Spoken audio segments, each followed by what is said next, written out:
이제 디도서 2장 6절부터 오늘 공부하겠습니다. 6절 다 같이 읽겠습니다.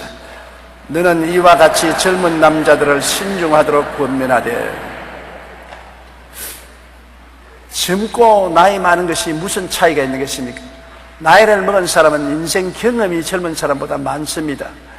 인생을 살아오는 동안에 성공 실패의 경험이 많기 때문에 경험을 통해서 인생을 더 들여다볼 수 있는 지혜를 얻게 되는 것입니다. 젊은 사람들은 경험이 없기 때문에 인생을 살아가는데 신중하지 못하고 경솔할 때가 많습니다. 그러므로 젊은 사람들은 늙은 사람과 달리 용기가 있고 꿈이 있고 아주 패기가 있으나 그러나 경솔하고 신중하지 못한 점이 있어서 판단을 잘못함으로 크게 실패할 때가 많습니다. 이러므로 젊은이들은 신중하는 것이 필요한데 어떻게 신중할까요? 자기보다 나이 많은 어른들에게 언제나 길을 물어가면서 가는 것이 좋습니다. 저는 젊었을 때 늘 생각하기를 왜 부모님들이 자녀의 결혼에 간섭을 저렇게 많이 하느냐, 자기들이 연애해서 좋으면 좋았지 뭐 잔소리할 건 뭐냐, 그런 생각을 늘 했습니다. 그러나 나이를 들고 보니까 그렇지가 않아요. 결혼을 잘못했다가는 신세 망치는 것인데 어떤 남자와 어떤 여자가 좋은지를 누가 아는 것입니까? 부모님들이 경험을 통해서 잘 아는 것입니다. 그러므로 부모님 말을 잘 참고하는 것이 좋지, 그냥 연애 들어서 눈이 맞았다고 제각으로 결혼하겠다고 들어가서 나중에는 가슴을 치고 머리털을 뜯고 후회하는 일이 많지 않습니까? 그것이 경솔한 것과 신중한 것의 차이인 것입니다. 사업을 하고 투자를 하더라도 경솔하게 했다가는 크게 낭패할 때가 많은데 신중하게 앞뒤를 지어보고 하면은 실패하지를 않는 것입니다. 이와 같이 젊은이들에게는 사도 바울 선생이 말하기를 신중하도록 권면하라고 말한 것입니다. 무슨 일이든지 성급하게 결정하지 말고 앞뒤를 살펴보고 나이 먹은 사람들에게 지혜를 얻어서 올바른 판단을 하면 인생을 실패하지 않고 살아갈 수가 있는 것입니다. 7절요. 범사에 내 자신이 선한 일의 본을 보이며 교훈에 부패하지 아니함을 합당함과. 우리 사람들은 자기 혼자 자라지 않습니다. 언제나 롤 모델이 있습니다. 어릴 때는 부모님이 모델인 것입니다. 부모님을 바라보고 자기도 그렇게 살아야 되겠다고 인생을 배우는 것입니다. 그렇기 때문에 제가 50년 목회를 하면서 보니까 부모님이 이혼한 집은 거의 자식들도 이혼을 하더라고요. 아버지가 술주정뱅이인 집에는 안 그러겠다고 하면서 그 자식이 술주정뱅이가 되는 것을 많이 보았고, 도박하는 부모를 가진 사람은 자식들도 도박을 하는 것을 보았었습니다. 왜냐? 보고 듣고 배운 것이 그것이기 때문에 그런 것입니다. 우리가 자녀를 교육하는 것은 책만 주어서 읽게 한다고 교육이 되지 않습니다. 인격적인 교육은 롤 모델입니다. 부모님이 생각하고 말하고 행동하는 것이 자녀들에게는 큰 학교가 되는 것입니다. 그들 인격이 6살이면 바탕이 다 완비되는데 6살까지 누구와 같이 있습니까? 부모와 같이 있습니다. 부모가 자녀들에게 롤 모델이 되어줘야 되는 것입니다. 자녀만 낳았다고 이 세상에 부모가 할 일 다 한 것은 아닌 것입니다. 밥 먹여주고 옷만 입혀준다고 부모가 한 일은 아닙니다. 부모는 자식들에게 언어, 심사, 행동을 잘 보여줘야 하는 것입니다. 말만 해서는 소용이 없지요. 개가 새끼 개들을 보고 앞으로 가, 그러니까 전부 옆으로 가니까, 야 이놈들아 앞으로 가라겠지, 누가 옆으로 가라겠노. 호통을 치니까 우리는 어떻게 앞으로 가는지 모르는데 아버지가 한번 보여주십시오. 자, 아버지 앞으로 가니까 옆으로 싹싹싹싹싹 해가지고. 뭘 아버지도 옆으로 길면서 우리 보고 앞으로 가라 합니까? 부모가 자기는 잘못하면서 자식들 보고 잘하라 하면 소용이 없는 것입니다. 어느 어린아이가 아버지를 따라서 길을 건너가는데 교통위반을 했습니다. 교통순경에 잡혔습니다. 그러니까 교통순경을 옆으로 불러내더니만 돈 10,000원짜리를 내가지고서 손에 쥐어주면서 눈 감아달라고 그러면서 나오면서 애 보고 신경 주시면서 인생은 이렇게 적당히 사는 거야. 아, 그런가 보다. 이제 어머니하고 시장을 갔는데 시장에 점원이 물건을 계산해 주는데 그만 계산을 잘못해서 돈을 많이 돌려주었어요. 어머니가 얼른 감추었는데 애가 보니까 분명히 계산을 잘못했단 말이에요. 어머니 개 그냥 탁 때리거든. 그러면서 자식과 할 말이, 오늘 내가 재수가 좋아서 돈을 많이 돌려받았으니 좋은 일이야. 그 자식이 보니까 이런 것을 재수가 좋다는 것이구나. 그 다음에 이 아들이 학교에 들어가서 대학에서 공부할 때 컨닝을 했습니다. 그래서 잡혀가지고서 퇴학을 당했습니다. 퇴학을 당해서 돌아와서 나는 학교에서 컨닝하다 퇴학당했다니까 아버지와 어머니가 대토부짓습니다. 왜 정직하고 성실하게 시험을 치지 않고 컨닝을 하느냐. 그러니까 아버지를 보고, 아버지는 왜 교통순경에 교통위반하고 돈 주었으며 어머니는 왜 물건 사고 난 다음 그 서름돈 과외받았는데 재수 좋다 합니까? 이번에도 아버지 돈 내가지고서 선생들에게 뇌물 주어서 다시 학교 들어가게 해 주십시오. 자, 롤 모델이 잘못되었으니 할 말이 없지 않습니까? 그러므로 정말 우리가 부모 되기가 왜 힘이 드느냐? 자식들의 미래를 만들어가는 가장 기초적인 사업을 부모가 하는 것입니다. 저는 나이가 이제 72살이 되지 않습니까? 그런데도 불구하고 내 마음속에 늘 모델로 떠오르는 것이 우리 아버지입니다. 지금도 아버지가 머릿속에 살아있습니다. 아버님은 세상을 뜬 지 오래되지만은 내 머릿속에 아버님이 살아계셔서 모든 언어, 심사, 행동을 지배하고 있는 것입니다. 어떤 데는 싫었어요. 왜 마음속에 자꾸 아버지가 기억이 나고 아버지의 언어, 심사, 행동이 내 마음을 지배하느냐. 싫었지만은 결국 우리 아버님은 참으로 성실하고 정직하고 건면하고 충성스럽고 깨끗하게 살았기 때문에 아버지의 롤 모델이 저희 생애 속에 언제나 모범이 되고 빛이 된 것이었습니다. 이러므로 여러분, 범사에 자신이 선한 일의 본을 보여라 했었습니다. 교회에서도 직분을 가진 사람이 본을 보여야 돼요. 장로님이 본을 보여야 되고, 안수 집사님, 권사님, 지역장, 구역장들, 리더들이 신앙의 본을 보여야 되는 것입니다. 열심으로 성수주의라고 11조 드리고 기도하기를 게을리하지 않고 열심히 전도하면 예수 믿는 것은 저렇게 믿는 것이구나. 처음 믿는 사람들이 그 본을 받아서 성장하게 되지만은 아예 교회도 마음대로 빼먹고 11조도 드리지 아니하고 전도도 하지 아니하고 기도도 하지 않고 개망랑이 같이 살면서 주여 주여면 예수 믿는 것은 저렇게 위선적으로 살아도 되는구나. 그러고서 잘못 믿게 되는 것입니다. 우리 예수 믿는 사람은 내 혼자 구원받는 것이 아닙니다. 주위에 많은 사람을 함께 구원으로 이끌어가는 데 영향력을 미치는 것입니다. 더구나 지도자의 입지에 있으면 큰 영향력을 미치는 것이기 때문에 항상 하나님 앞에 기도하고 좋은 본을 보여야 되는 것입니다. 디모데는 젊은 사람이었습니다. 그러므로 바울 선생이 디모데에게 어찌하든지 네가 목회를 할 때 많은 사람들에게 롤 모델이 되어서 사람들이 말씀만 듣지 아니하고 너희 삶 속에서 실천하는 신앙을 보고 배우게 하라고 그렇게 말씀하는 것입니다. 범사에 내 자신이 선한 일의 본을 보이며 교훈에 부패하지 아니함과 단정함과 하나님 말씀을 전가하는데 말씀을 부패한다는 것은 썩는다는 것입니다. 많은 사람이 복음 말씀을 전가하는데 순수한 복음을 전하지 아니하고 인간적인 철학과 신학과 문학과 경험을 섞어가지고서 복음을 정확하게 전하지 않고 비뚤어지게 하는 것입니다. 예수 그리스도의 십자가의 죽으심과 부활하심, 거기에 대한 정확한 지식을 가지고 가르치지 아니하고 거기에다가 여러 가지 신학적인 이견을 붙여서 불신앙을 섞어서 전해서 부패하게 만드는 것입니다. 계란도 참 좋은 것이지만 부패하면 썩은 냄새가 나요.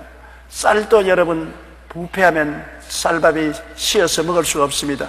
일정 시대에 농사를 짓고 나면 일본 정부에서 나와서 공출로서 다 빼앗아가기 때문에 그때는 농사 지으면 몰래 뒷뜰에 땅을 파고 쌀가마니를 파묻었습니다.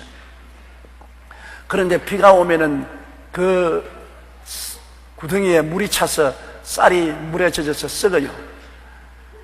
그래서 햇빛이 난 날은 그 쌀을 끄집어내서 햇볕 밑에 말리면 흰 쌀이 노랗게 됩니다. 그 쌀을 가지고 밥을 해놓으면 얼마나 신지 모르겠어요. 냄새가 나고 씌어서 정말 먹는데 고통스럽습니다. 그런 쌀을 많이 먹어본 적이 있습니다. 여러분, 쌀도 부패하면 씌어서 못 먹고 계란도 부패하면 썩은 냄새가 나는데 복음 증거도 순수하게 복음을 증거하지 않고 복음의 세상을 섞어서 반죽을 해놓으면 부패한 복음이 되는 것입니다. 부패한 교훈을 전하면 안 되는 것입니다. 성경 말씀은 성령의 가르침을 쫓아서 순수한 그대로 전도해야지. 과학이 발달되었다, 교육이 향상되었다, 이성시대가 왔다 그러므로 성경을 과학적으로, 철학적으로, 현대적으로 해석해야 된다. 그렇게 해서 부패한 교훈을 하는 사람이 많습니다. 다시 말하면 모세가 홍해수를 건널 때 홍해수가 갈라진 것이 아니라 저 위쪽에 가서 물이 발목밖에 채이지 않은 데서 걸어봐놓고 난 다음에 홍해수를 걸렀다 그렇게 말한다고. 그러면 뒤에 따라도 애굽 사람은 발목에 채이는 물에다 빠져 죽었으니 더 큰 기적이 아닙니까? 그런 소리를 하는 것입니다. 오병이어에 대한 이야기도 오병이어를 주님이 기적을 베푼 것이 아니라 하루 종일 배가 고픈 사람들에게 먹을 것을 주려고 하는 게 없는데 어린아이가 보리떡 5개와 물고기 2마리를 내놓으니까 감추었던 음식을 전부 끄집어내어서 그래서 온 사람들이 배불리 먹고 12바구니 남았다. 그런 부패한 소리를 하는 것입니다. 하나님 말씀은 살았고 운동력이 있어 좌우의 날선 검보다 예리하여 혼과 영과 및 관과 골수를 쪼개는 말씀인데 말씀 그대로 믿어야지 그거를 혼탁하게 해서는 안 되는 것입니다. 오늘날 많은 사람이 신신학을 가지고서 말씀과 교훈을 부패하게 만들고 있는 것입니다. 그러므로 교훈에 부패하지 아니함과 단정함과 생활에 단정한 것은 올바르게 산다는 것입니다. 좌로도 우로도 치우치지 말고 사람으로서 삶에 있어서 단정하게 바른 길로 살아가는 것입니다. 너무 열심히 믿는다고 해서 집안일을 다 안 보고 내팽개치고 돌아다니는 사람 많이 봤어요. 애들도 돌보지 아니하고 밥 먹은 것 그릇도 씻지 않고 쌓아놓고 냄새가 나고 집안 소유도 아니어서 그릇 무더기같이 해놓고 그 다음에 가방 하나 들고 얼굴이 색하면서 이 산으로 저 산으로 이 부흥회로 저 부흥회로 돌아다니면서 할렐루야 할렐루야 할렐루야 하는데 집안은 완전히 엉망진창입니다. 그러니까 남편도 집에 들어오기를 꺼리고 자식들도 원망불평하고 말이 아닙니다. 그런 것은 너무 신앙적으로 치우친 것입니다. 올바른 신앙은 주부는 주부로서 남편은 남편으로서 자기 책임과 의무를 당하면서 주님을 경배하는 것이 단정한 신앙이 아닌 것입니까? 의무를 버리고 신앙한다는 것은 단정한 신앙생활이 아닌 것입니다. 우리는 하나님이 우리 인생을 살아가게 할 때 우리가 받다시 지켜야 될 단정한 의무가 있습니다. 그것도 하나님이 주신 것입니다. 소재도 하나님이 주셔서 소재하는 것이고 가정을 돌보는 것도 하나님이 돌보라고 하셔서 돌보는 것이므로 그것조차가 하나님의 사업인 것입니다. 내가 집안에서 소재 잘하고 빨래 잘하고 집안을 단정하게 하고 하나님을 경외하는 것, 그 자체가 하나님을 섬기는 것입니다. 남편은 직장에 가서 열심히 일하고 돈 벌어서 처자를 잘 돌보고 먹여 살리는 것이 하나님의 사업인 것입니다. 인생에 하나님의 나라와 그 일을 먼저 구하고 사는 모든 삶은 먹고 입고 자고 살고 사업하고 직장에 나가는 그 전체가 다 하나님 사업인 것입니다. 하나님 사업이라고 해서 교회 와서 엎드려서 예배나 드리고 찬송만 하고 설교만 듣는 것이 하나님 사업이 아닙니다. 하나님 사업이란 내가 하나님을 섬기고 예수님을 중심으로 모셨으면 우리 집안일도 하나님의 영광을 위해서, 직장에도 하나님의 영광을 위해서, 사업도 하나님의 영광을 위해서, 나의 삶이 모두 다 하나님의 영광을 위해서 하기 때문에 삶 전체가 하나님의 사업이 되고 하나님을 예배하는 것이 되는 것입니다. 그러므로 하나님의 사업과 내 개인 생활을 분리하면 안 되는 것입니다. 내 개인 생활이 하나님의 영광을 위해서 하게 되면 모두 다 하나님의 사업이 되는 것입니다. 밥 먹고 집안 청소하고 직장에 나가고 일하는 것이 하나님 사업과 동떨어져 있으면 안 되는 것입니다. 교회에 나오는 것만이 하나님의 사업이 아닙니다. 일상생활에 주님을 중심으로 섬기면서 살면 모든 것이 하나님의 사업인 줄 알아야 되는 것입니다. 그래야 단정한 삶을 사는 것입니다. 교회에 올 때는 단정하고 교회 밖에 나가면 아무렇게나 흐트러진 삶을 산다는 것은 신앙생활이 아닌 것입니다. 교회 나올 때만 머리를 빗고 옷을 단정하게 입고 넥타이를 메고 집에 가면 머리를 다 흐트려버리고 옷 다 흐트려버리고 신발 뒤에 주적지 꾸게 신고 끌어당기면 그 사람 단정한 옷 모습이라고 볼 수 없는 것입니다. 교회에 올 때나 바깥에 있을 때나 단정한 매무새를 가져야 단정한 삶인 것입니다. 8절 8절요. 책망할 것이 없는 바른 말을 하게 하라.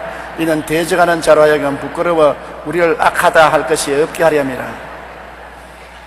책망할 것이 없는 바른 말을 하게 하라. 바른 말이라는 것은 정확하고 올바르고 사리에 맞고 정직한 말을 하는 것입니다.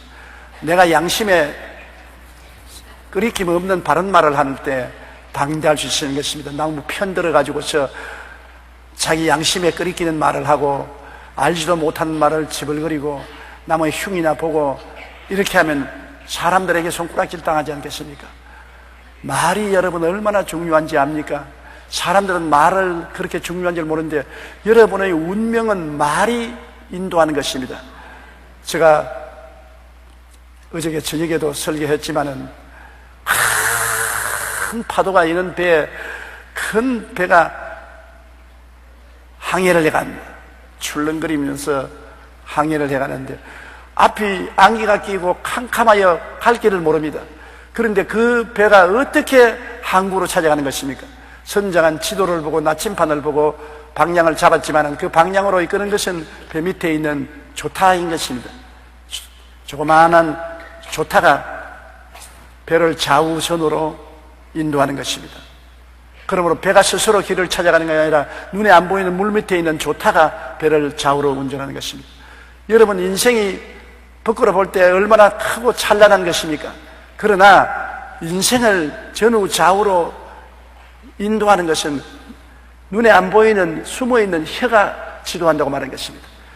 말하는 것이 그렇게 우리 인생을 좌우로 지도하는 것입니다. 죽고 사는 권세가 혀에 있으니 혀를 사용하게 좋아하는 자는 그 열매를 먹으리라고 하는 것입니다. 또 야고보서는 말을 보라. 질풍같이 달려가는 말을 어떻게 앞뒤로 조정하느냐. 입에 재갈을 묶여놓고 재갈을 가지고서 땡기면 말을 좌우로 주인을 따라가는 것입니다. 이 혀가 재갈이라는 것입니다. 우리 몸을 좌우로 움직이는 재갈이라는 것입니다. 또 혀는 불씨와 같다. 조그마한 불씨가 큰 도시를 태우고 살림을 태우는 같이 우리 인생을 지옥불로 태울 수가 있다는 것입니다. 그러므로 말을 조심해야지. 말을 조심 안 하면 남에게 상처만 입을 뿐 아니라 자기 운명을 그르칩니다. 늘 나는 약하다, 병들다, 허약하다면 그 온 삶이 다 약하고 병들고 허약한 곳으로 갑니다. 그러나 나는 건강하다, 나는 튼튼하다, 나는 장골이다, 나는 건강하다 아무리 병든 사람이라도 나는 건강하다 하면 생각이 건강해지고 꿈이 건강해지고 믿음이 건강해지는 것입니다. 말이 생각을 지배하고 말이 꿈을 지배하고 말이 믿음을 지배하는 것입니다. 말을 잘못하면 생각도 부정적이 되고 믿음도 부정적이 되고 자기 자화상도 부정적이 되고 마는 것입니다. 그러므로 나는 안 된다, 못 산다 그러면 안 되고 못 사는 방향으로 여러분 인생이 가는 것입니다. 나는 잘 된다, 나는 복받은 사람이다, 나는 성공한다, 승리한다고 말하면 여러분 인생이 성공과 승리를 향해서 가게 되는 것입니다. 우리 인생의 방향을 좌우하는 것이 입술의 말입니다.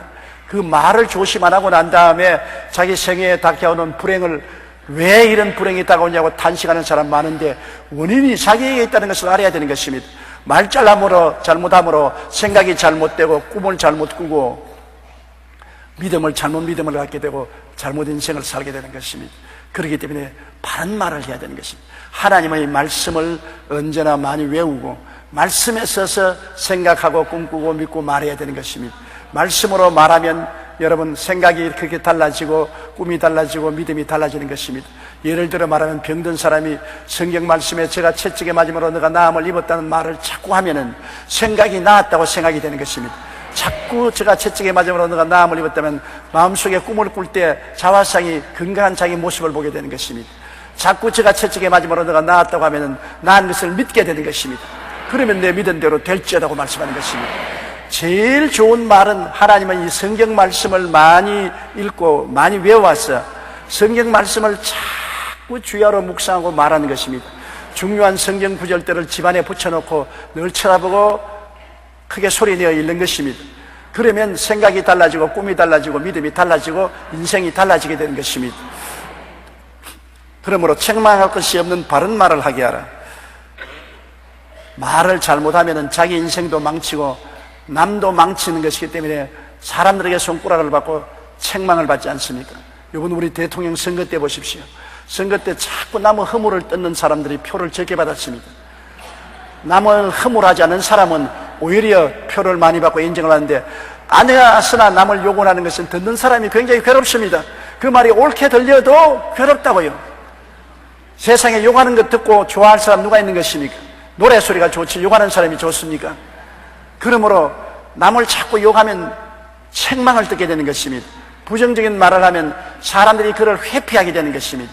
우리는 항상 주님 안에서 성경을 통해서 바른 말을 해서 대적하는 자들이 우리를 악하다고 말하다가 증거가 없으니까 부끄러워지는 것입니다. 저 사람 못됐다, 잘못한다, 못났다. 그러면 못되고 잘못하고 못난 증거를 대놓으라 하면 증거가 없습니다. 전부 자기가 거짓말하게 돼서 자기가 스스로 부끄러움을 당게 되는 것입니다. 이러기 때문에 책망할 것이 없는 바른 말을 하게 하라. 이는 대적하는 자로 하여금 부끄러워 우리를 악하다 할 것이 없게 하려 함이라. 9절요. 종들은 자기 상전들에게 범사에 순종하여 기쁘게 하고 거슬리지 말하지 말며. 지금은 종의 제도가 없습니다.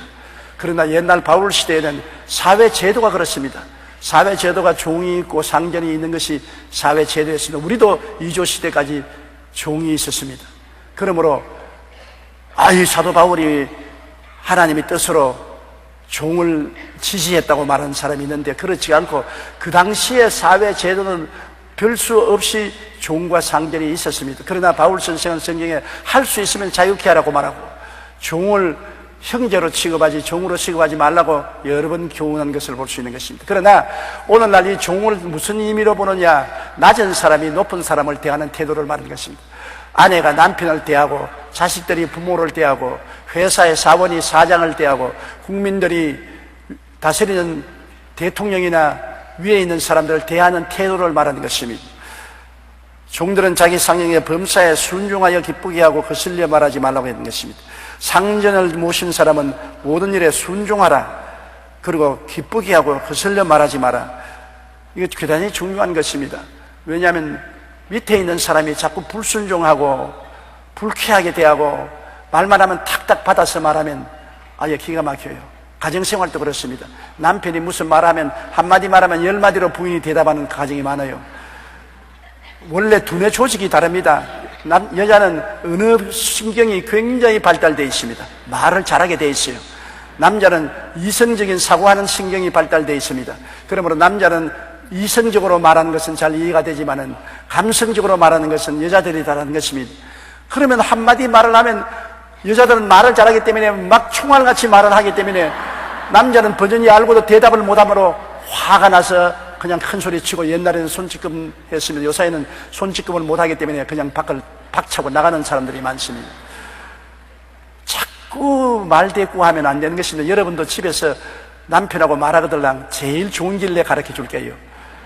제일 좋은 길은 그냥 남편하고 말하는데 대도 않은 소리로 남편이 고함을 치거들랑 그러면 대답을 하지 말고 가만히 있는 겁니다.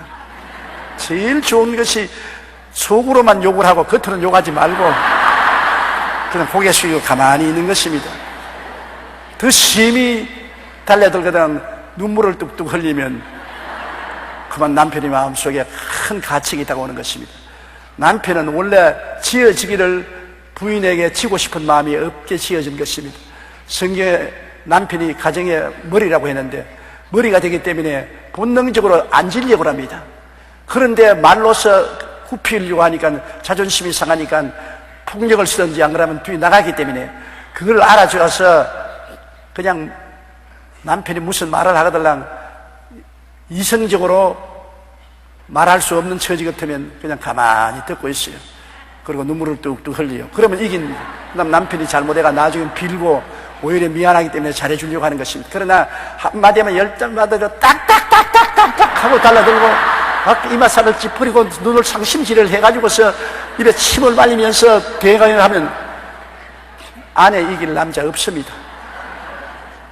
그러면 마음속에 무서운 적개심을 가지게 되고 하고 해주고 싶은 생각도 없어지고 정이 딱 떨어져서 그냥 같이 살고 싶은 생각이 없습니다. 벽에 들고 다른 방으로 가고 아예 가정이 냉기가 돌게 되는 것입니다. 이렇기 때문에 순종이 제사보다 낫다는 거죠. 하나님 나라도 한 가지인 것입니다. 우리가 하나님 말씀에 자꾸 변명을 하면 안 되는 것입니다. 아담아 내가 어디 있냐 그러면 내가 나무 뒤에 숨었습니다. 죄를 지었습니다. 회개하고 순종했으면 하나님이 건져주실 건데 변명을 했습니다. 변명하지 말고 순종하는 것이 제일 좋습니다. 어느 큰 부잣집이 종들을 해방시켜 주기로 주인이 작정을 하고 종들을 다 불러서 말했습니다. 내일 정월 초하루는 너희들 자유와 해방을 주겠다. 와! 박수를 쳤습니다. 마지막 날을 위해서 일을 해다오. 광야에 있는 짚을 가지고서 가늘게 곱게 새끼를 구워다오. 그것이 너희들이 나를 위해서 마지막 해줄 일이라. 그래 종들이 밤에 잠자리에 들어가기 전에 새끼를 꾸면서 하는 말이, 여태까지 부려먹고 이제 우리 나가는 판에 무슨 새끼를 꼬라하노. 대개 종들이 다 덤승덤승 가늘게 꼬락하는 데서 팔뚝만한 크기로 덤승덤승 새끼를 꼬았어요. 근데 종 한 사람은 이 짚을 다 정리해가지고 가늘게 정성스럽게 겁니다. 그러니까 다른 종들이 웃으면서 저 병신 같은 놈, 이제 마지막 날 저녁을 보내면서 뭘 충성한다고 저렇게 새끼를 정성스럽게 꼬느냐. 그래도 끝까지 그런 성실하게 새끼를 꼬아서 아침에 온 새끼를 다 가지고 마당에 서라 줄을 서니까 주인이 광으로 들어가더니 문을 탁 여는데 엽전이 사였거든. 너 꼰 새끼에 낄만한 양의 엽전을 다 꿰어가라. 새끼를 주먹만하게 구운 사람이 엽전 구멍에 새끼가 들어갑니까? 아무도 새끼의 엽전을 못 꿰는데 이 가늘게 꼰 종은 있는 엽전을 다 꿰가지고서 한 짐 짊어지고 나갔었습니다. 순종이 결국 좋은 것을 가져오는 것입니다. 그러므로 끝까지 순종하고 성실해야 되는 것입니다. 내일 집을 떠날지라도 오늘 내가 할 일은 다 하고 나가야지. 내일 떠난다고 해서 오늘 나는 아무 일도 안 하고 모든 것을 부실하게 하고 나가면 불성실한 사람이 되는 것입니다. 내일 지구가 망할지라도 오늘 사과나무를 심겠다고 말한 것처럼 내일이 없어진다 하더라도 오늘 내가 할 일은 충실히 다 해야 되는 것입니다. 종들은 자기 상전들에게 범사에 순종하고 기쁘게 하고 거슬려 말하지 말며 10절요 훔치지 말고 오히려 모든 참된 신실성을 나타내게 하라. 이는 범사에 우리 구주 하나님의 교훈을 빛나게 하려 함이라. 밑에 사람들은 기회가 있으면 훔치려고 할 때가 많습니다. 옛날에 종들은 가정일을 많이 돌보고 장사하는데 일을 많이 하고 있기 때문에 훔칠 기회가 많습니다. 훔칠 기회가 많기 때문에 그것을 잘하는 바울 선생이 종들에게 훔치지 말라. 너는 주인의 눈은 속일 수 있어도 하나님의 눈은 속일 수가 없다. 그러므로 훔치지 말고 신실하게 끝까지 믿을 수 있는 행동을 하라. 정직, 성실, 근면, 충성. 우리가 이것이 바보 같은 생활 같지만은 결국에 성공하고 승리하는 사람은 정직하고 성실하고 근면하고 충성스러운 사람이 이 세상에 승리합니다. 부정직하고 사기치고 성실하지 못하고 거짓되고 게으르고 배반하고 하는 사람, 이 세상에서 사람들에게 일시적으로 칭찬받을지 몰라도 그 인생이 나중에 결말이 좋지 않습니다. 우리는 누구를 섬기든지 충성스럽게 섬겨야 되는 것입니다. 여러분, 이 세상의 동물 중에 개가 칭찬을 받는 이유가 그인 것입니다. 고양이는 부모가 아니라 주인이 안아주고 쓰다듬어주면 눈을 지그시 감고 야옹 조금만 뒤어박으면 싹 핥혀버리는 것입니다. 그리고 뒤에 나가는 것입니다. 그러나 개는 주인이 그듯 차도 깨갱 크고 말지 얻어맞아도 곧 주인이 오면 꼬리를 흔들고 달라드는 것입니다. 개만 지금 주인을 좋아하는 동물이 없습니다. 집 밖에 10번 나갔다 10번 들어오면 10번 내내 꼬리를 흔들고 뛰는 것입니다. 개가 주인에게 충실하고 성실한 것입니다. 그렇기 때문에 개가 사람들에게 사랑을 받고 귀의 여김을 받는 이유가 그인 것입니다. 나이가 늙어서 자식들 다 밖으로 나가고 친구들 다 앞서거니 뒤서거니 죽고 병들어서 만날 수도 없고 외로운 사람은 무엇 살아있는 것하고 이야기를 해야 되겠는데 이야기할 것이 없습니다. 그러나 개는 말은 못해도 꼬리치고 눈웃음 치고 핥고 몸을 비비고 언제나 따뜻한 교제를 해주기 때문에 노년에 아무도 없으면 개 키우십시오. 개가 굉장히 마음을 위로해주고 치료해주는 데 효과가 있는 것입니다. 훔치지 말고 참된 신실성을 나타내라. 저 사람에게 맡겨놓으면 눈 감고 있어도 걱정할 것 없다, 틀림없다. 신실성인 것입니다. 저 사람은 거짓이 없다. 저는 신학교 시절에 우리 교장 선생님하고 미국 하나님의 성회 임원들에게 굉장히 신실하다고 칭찬을 받았어요. 그 위에 목회하는데 국내외적으로 도움을 많이 받았습니다. 왜냐하면 그때는 구제물자가 굉장히 많이 들어왔어요. 하나님의 성회 미국 선교부는 구제물 단체 중에 하나이기 때문에 우리 신학교 창고에 치즈, 바다, 옷, 가재 도분 같은 미국이 원주하는 물자가 산더미처럼 들어와 있었어요. 굉장히 많이 들어와 있어요. 그런데 그 창고 열쇠를 내게 맡겼어요. 왜 내게 맡겼냐니까 전에 창고 열쇠를 맡긴 사람이 자꾸 훔쳐가기 때문에 도저히 안 되어서 내가 보니까 너는 주님을 잘 믿고 신실한 사람 같으니까 창고를 맡으라고. 그 열쇠를 맡으니까 그날 저녁에 학교 기숙사에 사감으로부터 학생들이 축하 파티를 하자 그래요. 왜 축하 파티니까 창고 열쇠 맡았다고. 이제는 돈덩어리 위에 혼자 앉았다. 내 혼자만 먹지 말고 우리와 같이 나눠 먹자. 그래서 이건 내 재산이 아니지 않느냐. 이거는 미국 하나님의 성회의 재산이고 구제하기 위해서 준 재산을 어떻게 내가 손이니까 그런 바보짓 하지 말고 조금씩 끄집어내어도 모른다. 그래서 제일 먼저 우리 기숙사의 사감이 자꾸 나보고 눈을 깜짝깜짝 하면서 평소에 안 하는 대로 데려가서 중국집에 가서 짜장면도 사주면서 그 창고 문 열어서 치즈 몇 박스만 내놓으라고, 옷 몇 덩어리만 내놓으라고. 나는 못합니다. 야, 이 병신 같은 놈아, 어떻게 그렇게 네가 충직한다고 네가 뭐 대통령이 될 것이냐 부자가 될 것이냐 구박해도 내가 말 안 했어. 그걸 안 열었습니다. 그러니까 또 경찰서에서 와가지고서 내게 요구를 합니다. 물자 좀 내놓으라고. 아직 그거 수레까지 끌고 와서 그럽니다. 나는 못합니다. 그러니까 경찰서에서 나를 체포했습니다. 여러 가지 이유를 붙여서 체포해서 감옥에 들어갔어요.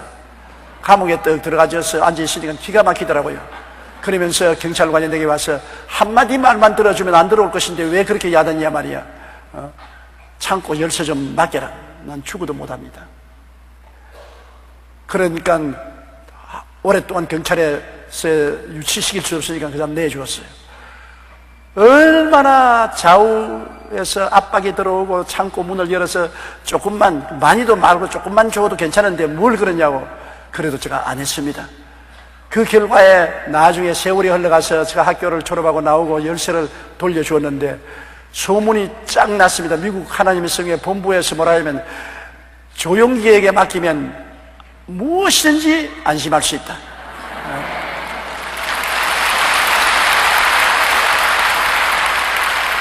제가 한참 자랄 때는 윗사람의 도움이 필요하기 때문에, 국제적으로 도움이 필요하기 때문에 미국의 도움을 많이 받았습니다. 지금도 잊어버릴 수 없는 것은 세상 있던 그 당시에 하나님의 성회 선교 총책임자였던 호간 박사가 한 말이 있습니다. 한국에서 문제가 일어나서 한국 하나님의 성회에서 저를 쫓아내려고 했었습니다. 그럴 때 호간 박사는 말이, 어떤 일이 있더라도 조용기가 옳다. 나는 무슨 일이 일어난지는 모르지만은 누가 무슨 말을 해도 조용기가 옳다. 조용기 말이면 믿을 수가 있다. 나는 그 사람을 지지한다. 굉장히 그 말을 듣고 내가 감동을 느꼈습니다. 그분이 나의 튼튼한 후원자가 되었었습니다. 이처럼 여러분, 결국에는 훔치고 거짓말하고 도둑질하는 사람들은 지금 내가 돌아보면 죽었거나 사라지고 흔적도 없습니다. 내 가까운 사람들인데 대다수가 죽고 그리고 사라졌습니다. 그러나 끝까지 열쇠를 쥐고서 정직하게 있었던 나는 하나님께 축복을 받아서 그때 이후로 얼마나 많은 은총을 받았는지 모르는 것입니다. 여러분, 이 세상에서 물질적인 자산이 없고 학력을 갖지 못했다고 할지라도 정직하고 성실하고 근면하고 충성스러운 영적인 심령의 재산은 그 무엇보다도 귀한 재산이 되는 것입니다. 그런 재산을 가진 사람은 물질적으로도 잘 살게 되고 나중에 평안하게 되는 것입니다. 이렇기 때문에 우리는 항상 신실성을 잊지 말아야 되는 것입니다. 그렇게 하면 우리 예수 믿는 사람이 우리 주 하나님의 교훈을 빛나게 하는 것입니다. 어느 곳에도 예수 믿는 사람이 다르다. 교통수경에 잡히면은 벌금을 내면 벌금을 내지 뇌물을 줘서는 안 되잖아요. 그 선돈 받을 때 돈을 많이 받았으면 돌려줘야죠. 재수 좋다고 보게돼 집에 넣어버리면 안 되잖아요. 정직하고 성실한 것이 그 당시에는 바보같이 보여나 훗날에는 큰 상을 얻게 되는 것입니다. 11절요. 모든 사람에게 구원을 주신 하나님의 은혜가 나타나. 구원은 하나님의 은혜로 받습니다. 구원은 율법을 통해서 받지 않습니다. 우리가 율법을 아무리 지킨다고 해도 율법을 다 지킬 수가 없어요. 하나님의 율법 앞에서는 다 죄인으로 드러나고 마는 것입니다. 내 앞에 다른 신을 두지 말라, 우상에 절하지 말라, 하나님의 이름을 망령되이 부르지 말라, 안식일을 거룩히 지켜라, 내 부모를 공경하라, 살인하지 말라, 간음하지 말라, 도둑질하지 말라, 내 이웃을 거짓 증거하지 말라, 내 이웃을 탐하지 말라. 간단히 10계명입니다. 유대인은 이 10계명에서 장차 650여 개의 실행 법률이 나와 있는 것입니다. 율법에 자기를 비추어 보아서 흠이 없고 점이 없는 사람이 한 사람도 없어요. 그러므로 율법의로서 구원받을 사람은 아무도 없는 것입니다. 하나님의 은혜로 구원을 받는 것입니다. 예수 그리스도께서 십자가에서 우리 일생의 죄악을 대신 짊어지시고 다 청산하셨으므로 예수님을 믿음으로 그 보혈을 의지해서 용서와 의로움을 받고 성령을 받아서 우리는 점점 율법을 지켜나가려고 노력하는 것입니다. 한평생을 우리는 구원은 은혜로 받고 구원받았기 때문에 구원받은 사람답게 의와 진리의 거룩함을 가지고 살려고 노력을 해야 되는 것입니다. 구원을 받았으면서도 의와 진리와 거룩함에 살려고 노력을 안 하고 방탕하면 구원 안 받은 사람이죠. 구원을 받은 사람은 구원받은 행실이 나타나야 되는 것입니다. 구원은 은혜로 받지만은 구원을 지키고 발전하는 것은 우리가 행위로서 지켜나가야 되는 것입니다. 행위를 무시하는 것은 절대로 아닙니다. 기독교는 구원은 은혜로 받지만은 우리가 구원을 지키고 발전시키는 것은 행위로 한다는 것을 알아야 되는 것입니다. 그렇기 때문에 열심으로 우리가 율법을 지켜서 사람들에게 저 사람 참 신실한 사람이다, 정직하고 성실하고 건면하고 충성스러운 사람이라고 하나님의 은혜를 빛내게 하는 것입니다. 은혜를 받고도 은혜 받은 사람답지 않게 살면 은혜를 수치스럽게 만들지 않습니까? 은혜를 빛내게 만들려면 은혜를 받은 사람답게 변화된 삶을 살면 축복을 받고 사람들에게 칭찬을 받게 되는 것입니다. 12절요. 우리를 양육하시되 경건하지 않은 즉과 이 세상 정욕을 다 버리고 신중함과 의로움과 경건함으로 이 세상에 살고. 하나님께서 은혜가 임하셔서 우리를 양육하시되 경건하지 않은 것, 이 세상에 더러운 것 말입니다. 세상에 음란하고 방탕하고 더럽고 세속적이고 문란한 경건치 않은 삶에서 우리를 예수님의 은혜가 건져내고 이 세상 정욕을 다 버리고 육신의 정욕, 안목의 정욕, 이 세상의 자랑, 정욕은 우리에게 결코 유익을 주지 못합니다. 정욕은 육신의 쾌락을 말하는 것인데 육신의 쾌락을 쫓아서 가면 나중에는 쾌락의 끝에는 좌절과 절망이 있는 것입니다. 술을 점심 먹을 때 좋지요. 술 취하고 나면은 나중에 아침에 되면 속이 쓰리고 골치가 아프지요. 알코올 중독자는 지극히 불행한 것입니다. 아편 중독자도 아편 맞을 때는 구름 위에 뜬 같지만은 맞고 난 다음 아편이 떨어지면 떨고 고통스럽고 괴로워 못 견디는 것입니다. 세상의 정욕으로서 오는 쾌락은 있습니다. 그러나 악마적인 쾌락인 것입니다. 악마적인 쾌락은 잠시 동안 즐거움이 있는 것 같으나 나중에는 그 대가로서 굉장히 고통스러움이 다가오는 것입니다. 진시황이 온 중국을 다 패고 넣고 나라를 다스릴 때 얼마나 부귀영화가 많았습니까? 그가 양자강에 배를 띄우고 밤새도록 기생들이 노래를 듣고 춤을 추고 술을 마시고 난 다음 아침 안개가 뿌옇게 끼었을 때 강가에 배를 대면서 그가 남긴 말이 있습니다. 희락 극해여 애정다로다. 희락이 극에 달하니까 나중에 슬픔이 너무나 많다. 굉장히 기쁜 이후에 그 기쁜 만큼 슬픔이 마음속에 꽉 들어 찼다는 것입니다. 이것이 세상의 정욕이요 세상 쾌락인 것입니다. 세상 쾌락은 영원히 가지 않습니다. 그러나 예수님을 믿고 하나님 은혜를 받은 사람은 그 속에서 영원한 생수가 넘쳐나오기 때문에 그치지 않는 믿음, 소망, 사랑, 의, 평화, 희락이 있는 것입니다.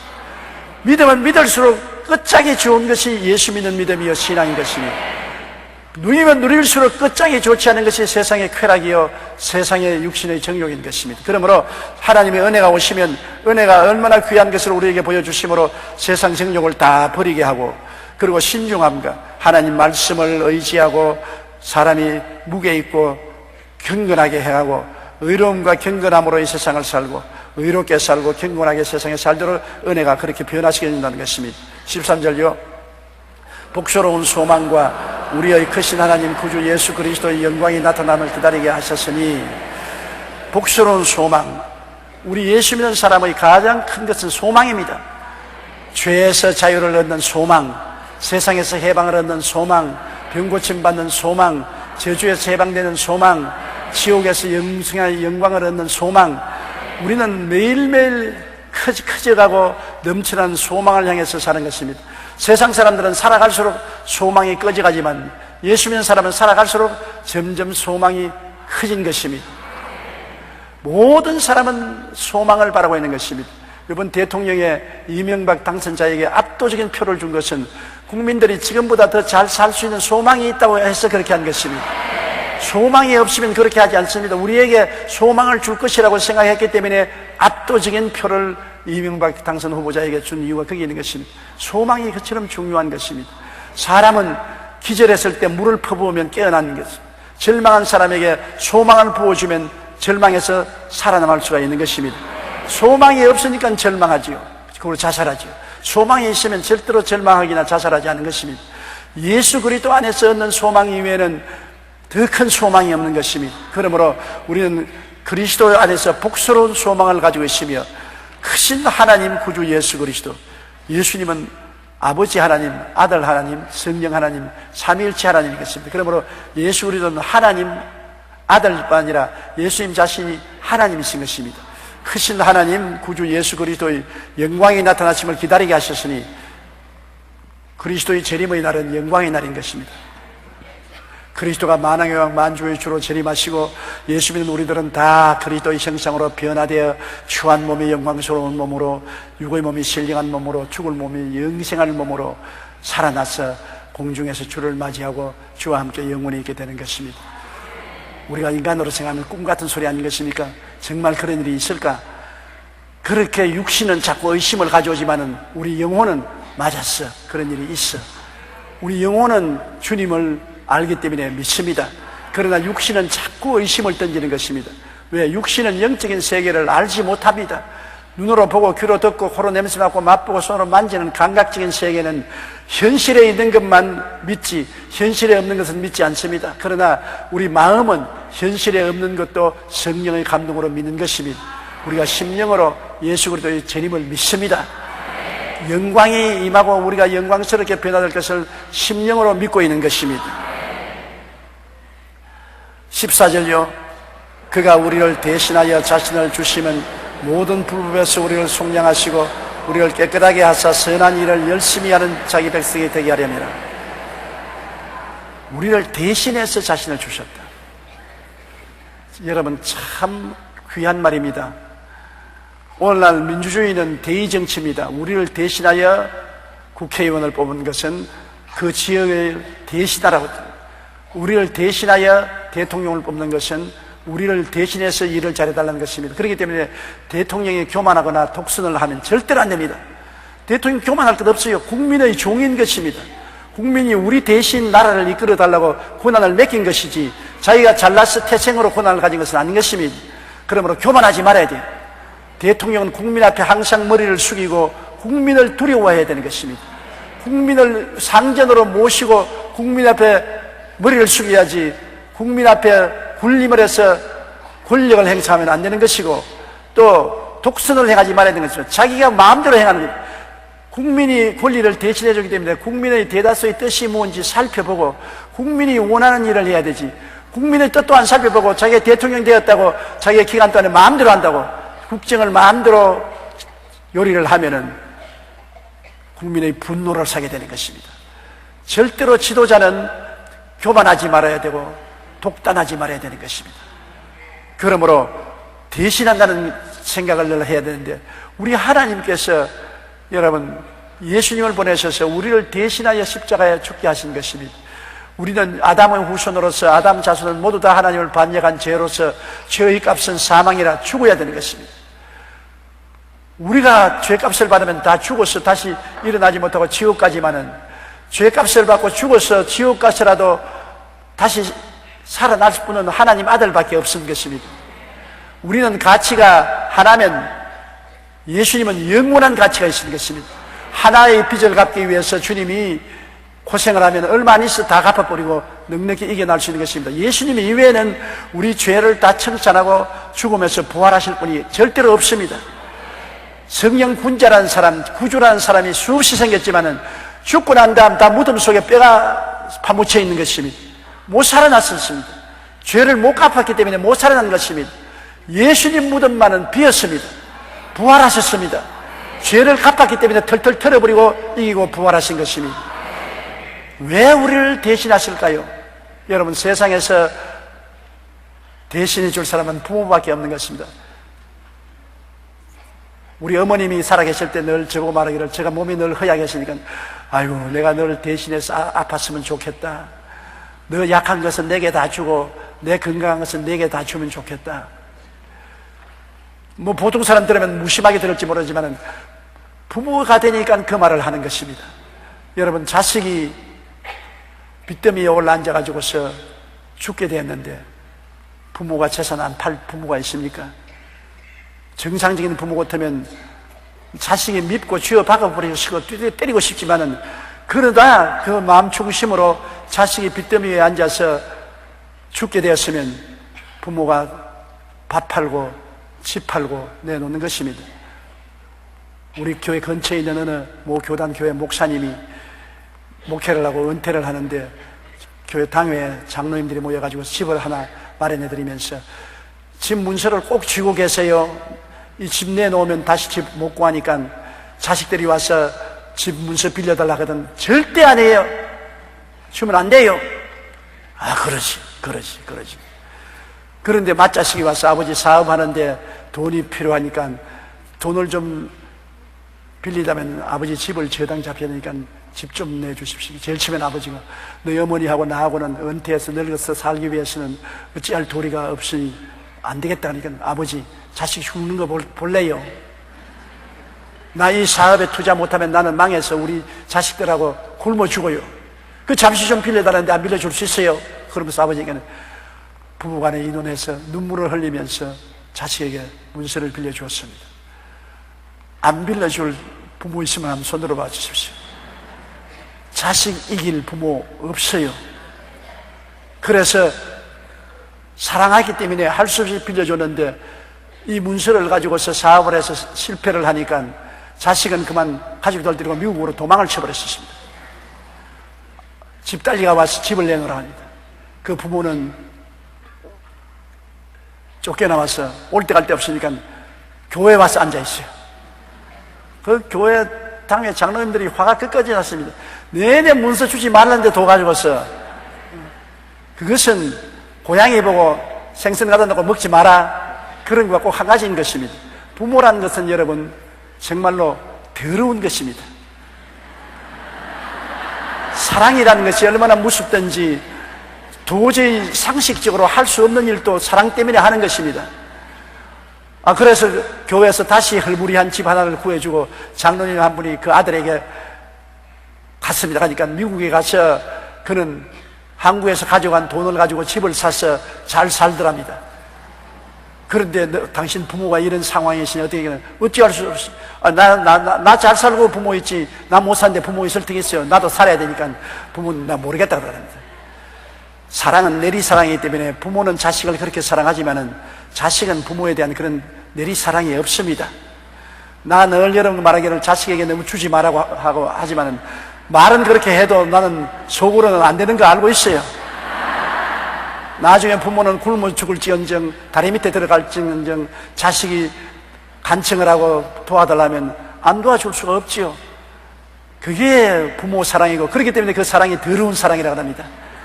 좋지 않은 사랑이에요. 그런데 우리 하나님이 바로 그것인 것입니다.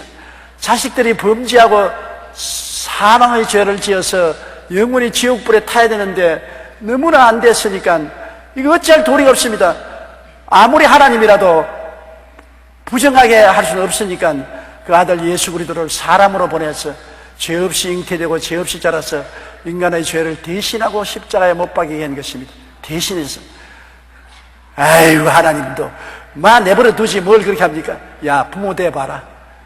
그렇게 말씀할 겁니다. 하나님이 우리를 만드신 부모인 것입니다. 우리를 지으신 하나님이기 때문에 우리가 타락했을 때 주님이 너무나 마음의 고통을 겪고 예수님이 십자가에 못 박히던 것은 삼위일체 하나님이기 때문에 아버지가 직접 십자가에 못 박인 것입니다. 몸짓고 피를 흘려서 온갖 고통을 다 겪었습니다. 십자가에서 내려올 수 있어요. 12영이나 되는 천사를 불러서 원수들을 멸할 수가 있어요. 그런데도 안 했습니다. 사랑 때문에요. 끝까지 참고 고통을 참고 내가 다 이루었다, 우리 죄를 청산해 주신 하나님인 것입니다. 이것을 생각하면 우리가 그 은혜를 어떻게 갚겠습니까? 못 갚지요. 그러므로 믿고 충성할 도리밖에 없는 것입니다. 하나님은 우리를 사랑하기 때문에 우리를 대신하는 것입니다. 따라 말씀해, 하나님께서 나를 사랑하시기 때문에 십자가를 짊어졌습니다. 십자가에서 모진 고통당하면서 우리의 죄를, 불의와 추악을, 저주를, 죽음을 다 심판해서 담당하신 것입니다. 우리를 대신하여 자신을 주심으로 모든 불법에서 우리를 속량하시고, 우리가 살면서 일생에 많은 법을 어긴 불법에서 우리를 값주고 사시고, 우리를 깨끗하게 하사 그 보혈로 깨끗하게 하사 선한 일을 열심히 하는 자기 백성이 되게 하려니라. 그 다음부터는 구원받고 난 다음에는 성령의 도우심을 받아 어찌한지 선하고 착한 일을 하고 살게 만들어 주시는 것입니다. 하나님께서는 보혈로 우리를 구원하셔서 불법에서 건져주시고 또 우리를 깨끗하게 해주시고 그 다음에는 성령을 보내셔서 열심으로 하나님을 섬기고 이웃을 내 몸같이 섬기는 삶을 사는 하나님 백성으로 만들려고 노력하시고 계신 것입니다. 그 다음요 15절, 너는 이것을 말하고 권면하며 모든 권위로 책망하여 누구에게선지 업신여김을 받지 말라. 이와 같이 바울이 권면한 이 말씀을 가지고서 권면하고 모든 권위로 책망하며, 하나님이 주의 종에게는 주의 종으로서의 권위를 주셨습니다. 카리스마를 주셨던 것입니다. 권위가 자기에게서 온 것이 아니라 하나님께로 온 것입니다. 목사는 목사로서의 하나님이 피워준 권위가 있고, 전도사는 전도사로서의 권위가 있고, 장로, 권사, 안수집사, 지역장, 구역장들은 그 이름 레벨대로 그만한 권위를 주셨습니다. 권위가 없으면 일을 못하지 않아요. 그 권위를 주는 그 권위를 가지고 잘못한 사람은 꾸짖고 책망해서 업신여김을 받지 않아서, 디모데는 나이가 젊었습니다. 젊은 사람이 뭘 우리를 인도하겠노? 뭐 젊은 사람이 무슨 교훈을 하느냐? 그런 업신여김을 받지 말고 하나님의 권세로 당당하게 하나님 사업을 하라고 말씀하시는 것입니다. 우리 새해에는 새로운 마음을 가지고 주님이 십자가에서 우리를 사랑해서 우리를 대신 죽었다는 것을 기억하고 잊지 말아야 되는 것입니다. 날 대신하여 십자가에 중환고초 당하사 대신 죽은 주 예수의 그 사랑하시는 은혜를 잊지 말고 나를 불법과 더러움에서 구원하시고 씻으신 주님을 섬기기 위해서 선한 일을 하는 우리가 되어야 되겠습니다. 선한 일이란 무엇입니까? 주님을 믿고 순종하는 것이 선한 일인 것입니다. 주님을 믿고 순종하는 선한 삶을 살게 되시기를 주님 이름으로 축원합니다.